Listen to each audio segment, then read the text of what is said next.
Hello class. You should have already watched the first video by now. In that video I give you the overview of the entire Bible through 4 parts. Go back and look at that if you haven't had a chance to do so, and then come back and look at this video. This is the second video in which we begin to break down the scriptural passages portion by portion. We're going to start off with the Torah, which is the Old Testament books of the first Old Testament books that tell us the story that lead us to the Torah. These particular outlines, and as you will look through the PowerPoint presentations, are those that come from, for the most part, the Dillard and Longman book, An Introduction to the Old Testament. That should help you find them again as well when you go to look those up. The Old Testament can be broken down into different sections. The first main section is the Torah. The Torah is Genesis, Exodus, Leviticus, Numbers, and Deuteronomy, or the first 5 books of the Bible. The Torah means the law or instruction. It's a Hebrew word. And so when someone talks about the Torah, they could literally say that they were keeping the Torah. They could also be referring to these first 5 books because they came to be associated with the law, because that's where the law was found. It was not all of the books are law. Some of them are narrative. Some of those are a little bit prophetic. There's poetry in it as well. These are different genres we find in the Old Testament, but for the most part, they are the law, where the law was given, the story of the law, how it came about, and how Israel is supposed to live according to the law. As I said, it mentions the first 5 books of the Bible. Genesis, which is the story of the patriarchs, particularly as they move toward Egypt, and they end the story in Egypt. The patriarchs is a term that's used to reference mostly Abraham, Isaac, and Jacob. Now it also refers to the 12 sons of Jacob and to other terms as well. But it's the story of this one family based on the person Abraham, who is a person of faith. Then we have the book of Exodus, which is the story of God's deliverance of Israel out of bondage in Egypt, and not yet into their homeland, their promised land, but on the verge, on the cusp of it. They would have received it at that point had they not turned back on God. The book of Leviticus is a continuation of this story of how they were freed from Egypt, how they received the law of God, but it also is a system of laws and codes given by God, instructions for the people of Israel, for them to live righteously and to be set apart, to be a people different than the nations around them. Numbers is the story of the first generation that came to the cusp of the Holy Land that God had promised them, and then that's when they turned their back. They said, it's too much, we don't want it, and they were required to wander about more than 38 years in the wilderness. And that first generation, an entire generation dies, and a second generation is raised and poised to take the promised land when we get to the book of Deuteronomy. Deuteronomy is the 5th book, and it's a second law. That's what the word means, Deuteronomy. And it's a promise that God is going to let them enter into the promised land, but it's a going back over the laws they've had, because now the children of the original generation, who's all passed away, are the ones who are receiving this promise. And maybe some of them weren't around, or they don't remember the laws that was given to their parents. So it's a second law. These books are also known as the Pentateuch, which means in Greek 5 scrolls, making reference to them being the first 5 books of the Old Testament. Genesis' outline falls along lines similar to this. We talked about the grand outline, the meta-narrative of the entire Bible in the previous video. And it, of course, is going to follow somewhat along those lines. Genesis 1 and 2 are the story of creation. Genesis 3 is the story of the fall of mankind. And Genesis 3 is where we see the beginning of the redemption. But with regards to the book of Genesis, we're going to say Genesis 1 through 3 is just simply the creation and fall. Creation account of mankind, and then the fall. And then, starting after Genesis 3, Genesis 4, all the way through Genesis 11, we call the primeval history. In other words, this is history without exact historical pinpoints. We don't know exactly when these events took place. We know the personages such as Noah and the flood account, but we don't know the exact dates and locations of some of these. The terms don't really fill out the details for us. The first datable thing that we can really associate with the book of Genesis is Genesis chapter 12, and that's the entrance of this person, Abraham. So Genesis 12, all the way through 50, is the story of Abraham, his children, and grandchildren. And we call it the history of Israel's patriarchs. Genesis 12 through 50. Principally is the main story of 2 individuals, Abraham and his immediate relatives, and Joseph, his grandson through Jacob, his great-grandson through Jacob. And many chapters are spent on Joseph, and it's the story of how Israel ends up in Egypt. The book Exodus also breaks down into this following outline. The first 3 chapters of Exodus, Exodus 1, 2, and 3, tell about the prophecy and the promise and the birth of Moses, his escape from being dead because he was the king, the Pharaoh at the time, found out there was supposed to be one to free these people, so he was going to kill all the children. So God prevented that from happening. He eventually is raised by one of the Pharaoh's daughters as well, but later on is exiled because of his taking the life of an Egyptian, not in a manner God approved of, but in the end God still called him back to do the task he was originally assigned to do. What a tragic aspect of the story of Moses. Moses, at 40 years old, was probably supposed to lead the children of Israel out at that time. But his own sin and his own selfishness, his own self-centeredness caused him to wander in the wilderness for 40 years before coming back as an 80-year-old man to take the children of Israel. In some ways, it may be a picture of what's going to happen with Israel as well.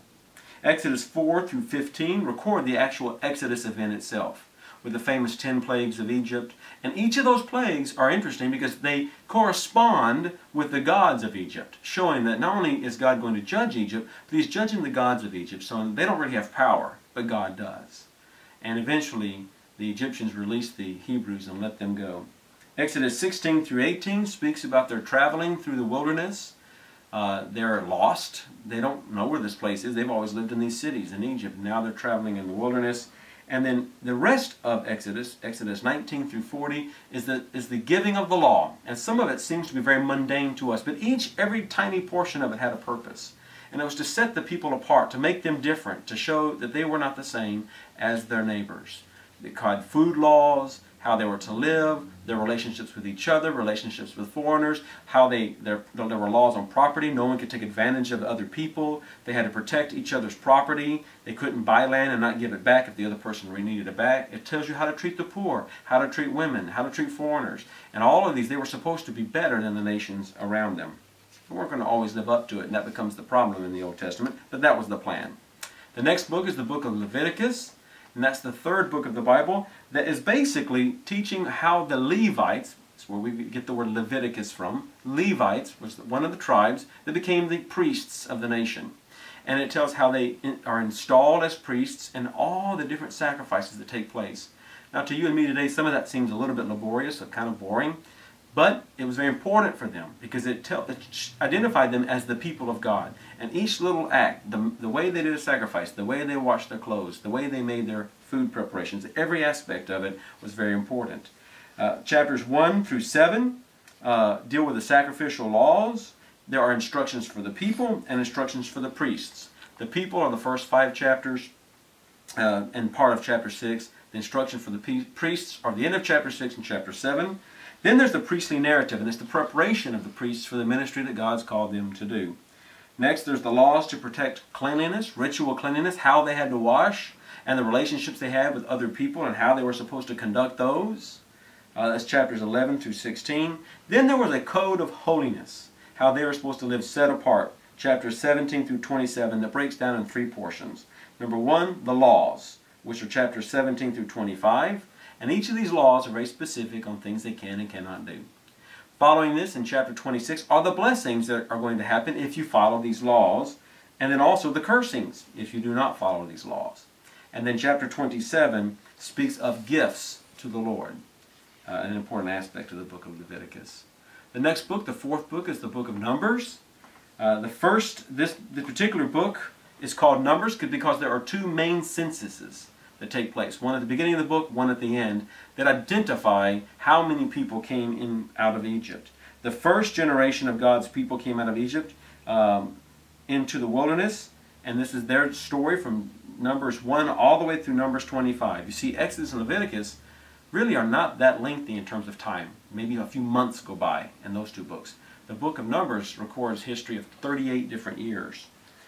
Chapters 1 through 25 deal with that first generation, that one that was supposed to take the promised land that did not. It talks about the preparation and inauguration of their march through the wilderness of these holy people of Israel. Then it talks about, similar to later on in the book of Judges, a cycle of rebellion, death, God's deliverance, and then the elements of hope, but ultimate failure of these people and their own death in the wilderness, which we see in the second half of that, chapters 11 through 25. And then we see chapters 26 through chapter 36, the birth of this new generation. And this is going to be the generation that inherits the promised land. that are going to take what God has given to them, and they need to be prepared for that. And so that's where we're leading up to Deuteronomy. Deuteronomy is the 5th book, and it is basically a series of sermons, quite a few sermons, all of them by Moses, except there is some teaching material as well by other individuals and their actions. The outline is this way. Chapter 1, verses 1 through 5 is the preamble. Then there's a historical prologue, a telling of what God has already done through them. Then that's in chapters 1 through 3. Then chapters 4 through 26 are a series of sermons that are stipulations, how they're supposed to live when they get into this new promised land.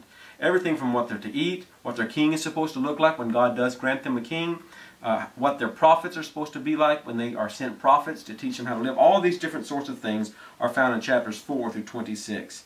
It's a basic description initially, and then beginning in chapter 12 is a detailed. You can see the exact chapters there on the outline. But chapters 12 through 26 are more detailed of how these things are supposed to play out. Following this, similar to Numbers, there's a cursing and blessing section. That if they will live like the Scriptures teach them, then there'll be curses or blessings correspondingly based on how they live for God. And then finally a ratification. Some see this as similar to a Hittite treaty in which the king would make some sort of statements and then the people have to ratify it, and there's a process of that, and that very well may be the case. Then there's a series of arrangements that's going to take place as Moses leaves the scene and Joshua comes onto the scene, and the book of Deuteronomy actually then records the death of Moses, of God taking of Moses. That's the end of the Torah. Then we also have the historical books that now begin, and that's the book of Joshua. Now in this video, it's a little bit interesting because next week is primarily the week of the historical books. But I did put a little bit of here of Joshua because many people see Joshua as a continuation of the Torah and not the beginning of the historical books. Some see it as the beginning of the historical books. So you're going to see a little bit on both. But it is really the final fulfillment of the Torah. It's the story of Israel leaving Egypt and entering into the promised land. The historical books are Joshua through Esther. We're going to talk about those next week, but just real quickly I want to say a word about Joshua. Joshua probably was written in some part by Joshua himself, but others are obviously recording the events, especially his own death. And it's the story of Israel's conquest of the Holy Land, of the Promised Land. Chapters 1 through 12 of the story of that conquest. And then chapters 13 through 22 is the appropriations, the apportionment of those lands to the different tribes. But remember, there are 12 tribes. In fact, there are 13 tribes. 12 sons of Jacob inherited the lands, except for the son Levi. His descendants were the priests. They did not inherit any land, but they were priests in all the land. And so Joseph, who was the most faithful, you could say, of Jacob's sons, has 2 sons, Ephraim and Manasseh. And those 2 sons each inherit a tribe. So Joseph gets 2 tribes, if you will. So there's really 13 tribes, 12 landed tribes, and then 1 priestly tribe. And then the end of Joshua is the renewal of the covenant, in which Joshua gives his final exhortation, and then he too dies. I hope this helps to understand how these stories fit together. Next week we'll be looking in more detail at the historical books.